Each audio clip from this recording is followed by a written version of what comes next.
In this video, I'm going to discuss how to unplug from the internet, social media, your computers, smartphones, and other devices, which are causing distractions, addiction, fear, and anxiety, which degrade our cognitive function and just simply make us unhappy.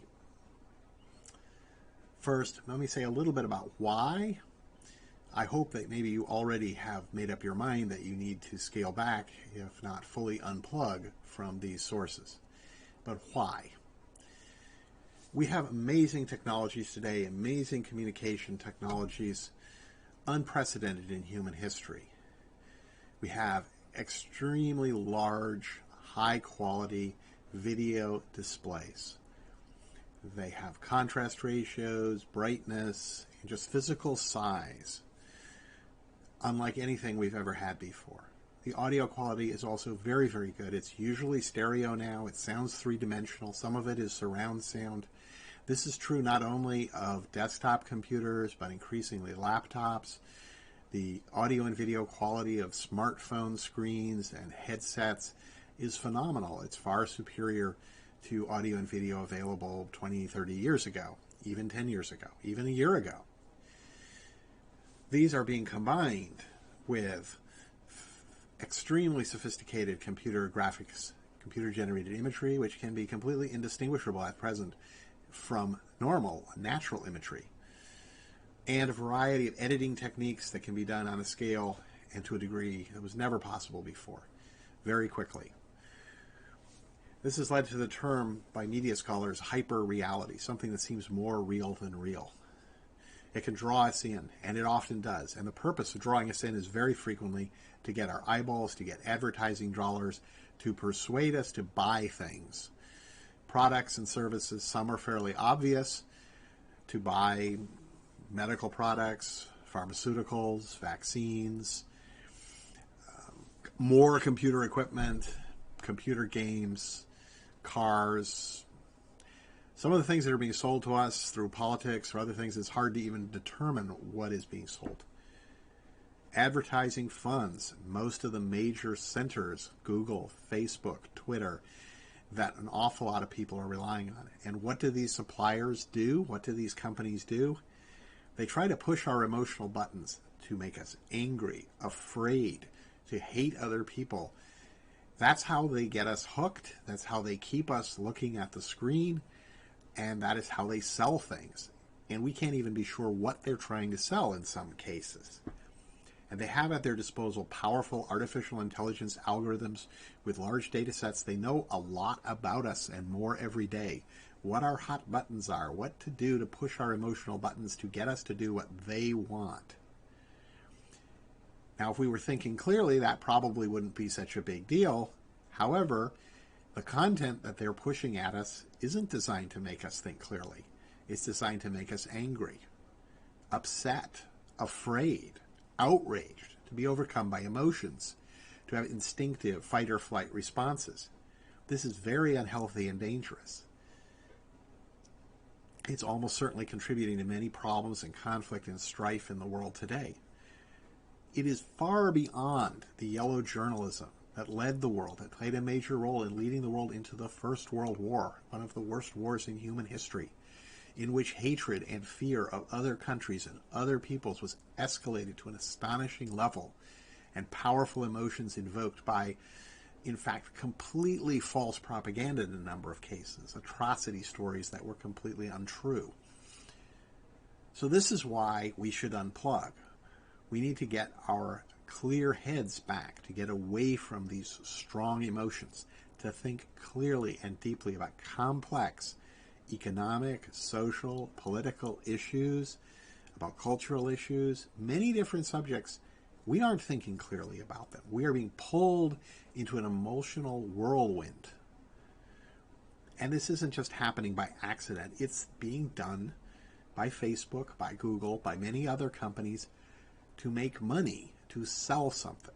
So this is why you need to unplug, why I try to unplug, why unplugging is really important in the modern world.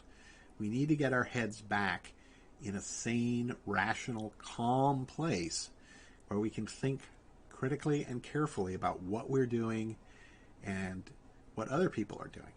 But first, we need to calm down. Then we need to convince other people to do as we do, to unplug, to calm down, and then finally address those issues. So how do you unplug? It's becoming increasingly difficult as computers and smartphones and other devices become more and more central to our lives. Both the impact of these devices and the difficulty of unplugging from them has increased with the pandemic, with stay-at-home orders and lockdowns. Perhaps by design, if not by design, by accident. So large numbers of people are sitting at home freaking out over 24/7 fear coverage from CNN, from Fox, from Twitter, from Google and Facebook, from the New York Times, from the Wall Street Journal. We're being bombarded by this and pushed into and maintained in a fight or flight response, which is a very dangerous place to be. It is a response designed to deal with combat, with physical threats thousands of years ago. The other tribe is attacking, not with complex economic, political issues, with public health, with science and academic or scholarly issues which impact us. But the emotions are there, and the emotions are being pushed and pushed at us like never before in human history, with technologies far beyond the yellow journalists of the 1910s, the years leading up to World War I, or other catastrophes in human history. So what can we do to unplug? So I'm going to go through a list of things that I recommend, that I try to do. I can't always succeed. Your experience with these may vary. Do what works for you. Try different things. But you should be achieving a calming. You should be able to think more clearly. That's the goal. You want to unplug from this frightening virtual reality, this artificial, hyper-real world of the internet, of social media. So take computers, smartphones out of your bedroom. Just never put them in there. When you go to sleep, when you get up in the morning, there's no phone at your bedside, nothing like that. It's just a room that is free of electronics if possible, and certainly all these virtual reality devices and screens. No screens in your bedroom, perhaps in other rooms as well, but set aside parts of where you live to be computer free, so you're just free from the impetus of these, from the addictive content, from the fear. Turn off the screens and perhaps the entire device, but definitely the screens before you go to sleep. Preferably at least an hour before you sleep.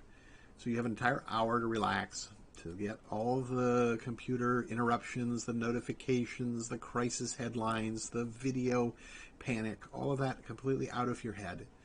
So you go to sleep thinking clearly. When you wake up in the morning, of course, they're all turned off. When you wake up in the morning, don't immediately go to the computer, check your smartphone, any of this stuff. Have breakfast, take a walk, get some exercise, read a book, take care of various chores that don't involve the computers, clean up your home, your apartment, whatever works for you. In other words, do some things for at least a half hour, maybe an hour before you even go to the computers. I would argue that people should really scale back on the use of smartphones and other mobile devices, particularly smartphones. You don't really need them. I don't use them very often anymore. I keep my smartphone with me. I keep it in airplane mode, and I put it in a secure case, and I hardly use it. I don't check it for anything unless I really need it. The advantage of doing that is in an emergency, you need to call 911, or you need to get a cab, or that kind of thing. You call Uber or Lyft, whatever. You can use the phone, but mostly it's out of the way. Get a camera to do taking pictures, get a media MP3 player, some kind of thing like that to listen for music if you want to do those things. Don't succumb to the convenience of the phone because you're exposing yourself to being inundated with continual propaganda, fear, advertising, promotions. If you have a phone, and it's something I did several years ago before I actually started sealing the phone up in a secure case, take as many apps as you can off, particularly the social media apps like Facebook or Twitter. You don't need these on your phone. You can check these at a limited time. Get rid of as much as you can. Keep what's on the phone minimal. And what you should be doing is turning off all the notifications except perhaps a friend calls you. Someone you really care about wants to reach out to you. You get a beep on the phone immediately. So many of these systems produce all kinds of notifications. Don't have them on your phone at all. If possible, turn them off on your desktop or laptop computers. No email notifications. It really should be a human being that you care about, a close friend, a colleague, people like that are trying to reach you where you get interrupted. Interruptions interfere with our cognitive function. You're interrupted, it takes 20 minutes, something like that, to get back into a focused way of thinking. So these interruptions, which have become extremely common, are a real problem. Block them. You can shut down the notifications in many cases. There are various tools out there, like cold turkey, various tools which you can set up on your computer, and probably on your phone, but definitely on your computer. And these will allow you to block various applications for certain times of the day or that kind of thing. Allow you to focus on what you're doing. I really urge people not to watch what might be called fear or outrage video, TV, Fox News, CNN, MSNBC. Anything that you find is making you angry, outraged, frightened a lot of the time, that breeds a scorn or ridicule of other groups. And I mean other, not any specific category. If it's targeted at Democrats, it's to get you to hate, ridicule, scorn Republicans or conservatives. If it's Fox and it's targeted at conservatives, its goal is to make you hate and fear liberals or Democrats. And some of it is racial, some of it is social class, some of it is sneering at people in Appalachia or inner city communities. It's not just strictly overtly political. There's tons of this content. It's unparalleled, certainly in my lifetime. Probably unparalleled very far back. This is not helpful, right? If you're looking at content, it should be informing you. It should be something you're thinking carefully about. If you find you're bouncing off the walls, you're angry, how could they do that? They are deliberately pushing your buttons. So clean out that content. Don't watch that kind of content. Cable news is not good. A lot of the broadcast evening news is not good. It's really emotional content. It's very shallow. If you stop and calm down and think about it, you realize you know very little about these issues. It's a few minutes of sound bites which are targeted to your emotions, your anger.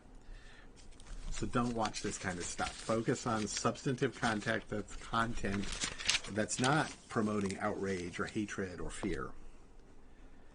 If it's possible, unplug for an entire day. No computers, no internet, nothing for an entire day. Maybe Saturday, maybe Sunday. That's hard to do. I can't really do it all the time. I try to do it as frequently as possible. I think we can do it if we work at it, but find something else to do. Exercise, talk to other people, read books, physical books, not computer books. Find activities. This can be difficult in the pandemic, but find activities that take you away from the computer so that your mind is clear, so you're away from this incredible 24/7 bombardment of this more real than real content, of this fear and anxiety that is being constantly pumped up to sell you things, to get eyeballs, to get advertising. We have to deal with negative things in life. We can't live in a Pollyanna, rose-colored glasses, fantasy world, much as we would like to. Some of us would like to. But set aside blocks of time to deal with that type of issues and content. Don't let it become, as it is for many people, a 24/7 obsession. It's very, very easy to be seeing this content and exposed to it all day, every day with the modern technology to an extent that was very difficult before the internet in particular. So back in pre-internet times, people would go watch the evening news at 6:30. Maybe they watched two different shows and end up ending at 7:30. Maybe they talk about what they saw in the news at 7:30 and be watching recreational TV, doing homework, reading books, doing a lot of other things after 8 o'clock. So big, long period without panic about the crisis of the day. And there were crises of the day, have been since the dawn of time, various fiascos, various crises. But it's important to limit the time that you deal with it so you can calm down and put it in proper perspective. The technologies we have are like having a window, a giant screen TV. It looks like it's right there in your living room, people killing each other, all kinds of horrible things happening. If you turn them off and you look around, it's like, I don't really see that.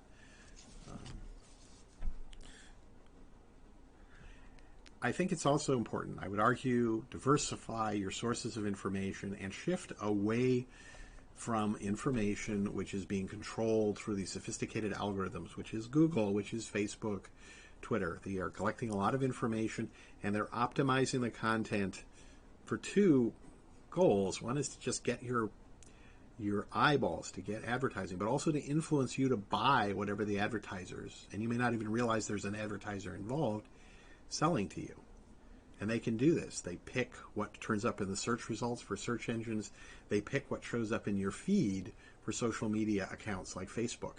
It may look like it's what your friends are saying. It may be, but it's been selected. We want you to see this article that was shared by this friend because it will get you to do something. Other ones get suppressed, shadow banned. That's not a good environment to be in, and it's very opaque. You have this black box of algorithms and teams of people somewhere at Facebook or somewhere at Google or Twitter deciding what you're going to see. Most often, probably because they've been paid to do that by a giant advertiser. Pharmaceutical companies, oil companies, military defense contractors, and entities and people who have a lot of money that you know very little or nothing about. So focus on direct content from websites, RSS feeds, podcasts. These can also be manipulated. Don't get me wrong. There are lots of risks with them, but you have more visibility and personal control over what's going on. And diversify. Don't get all your information from one or a couple sources because, again, these sources, these are money-making businesses. These are people who have an agenda which is money and power, and it's an enormous amount of money and power in the case of Google, of Facebook, of Apple, of Amazon. They're not looking out for you. They're looking out for their billions or even trillions maybe. That's not your interest. Your interest is to see through their attempts to steer your attention and what you believe.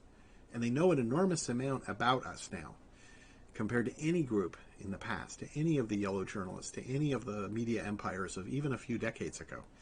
They know a lot about us. They know our weak spots. They know what pushes our buttons, and they are pushing those buttons all the time, and it's very obvious if you watch what they're doing.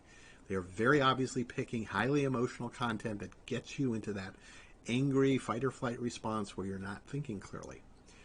You don't want to be there. You're losing if you are there. So those are my pieces of advice for unplugging. People should unplug. What works for you may be different. It depends on your situation. You may need to work out special strategies, especially, for example, some people can't easily put their phone away if your business or work requires that you be close to the phone. Do what you can. Even if you cannot put the phone away completely, the way I do, you can remove apps, you can shut down notifications, you can limit your exposure to the phone. There's a lot of advice online about how to do that if you can't actually put the phone away, which I think is actually the prudent thing to do. So that concludes this video on how to unplug. This concludes this video presentation. If you like this video, please click like. Please click subscribe and the notification bell if you would like to receive more content from us. You can avoid internet censorship by subscribing directly to our RSS news feed. Please consider sharing the link by email and on your website or blog, in addition to liking, upvoting, or sharing on increasingly censored, advertising beholden, big company social media. We have encountered such censorship. Mathematical software is developing algorithms and software to automate data analysis, reducing the risks of costly errors and increasing the predictive power of the results. You can support our work financially by subscribing on our Patreon page, https://www.patreon.com/mathsoft, or scanning the QR code in the lower right corner.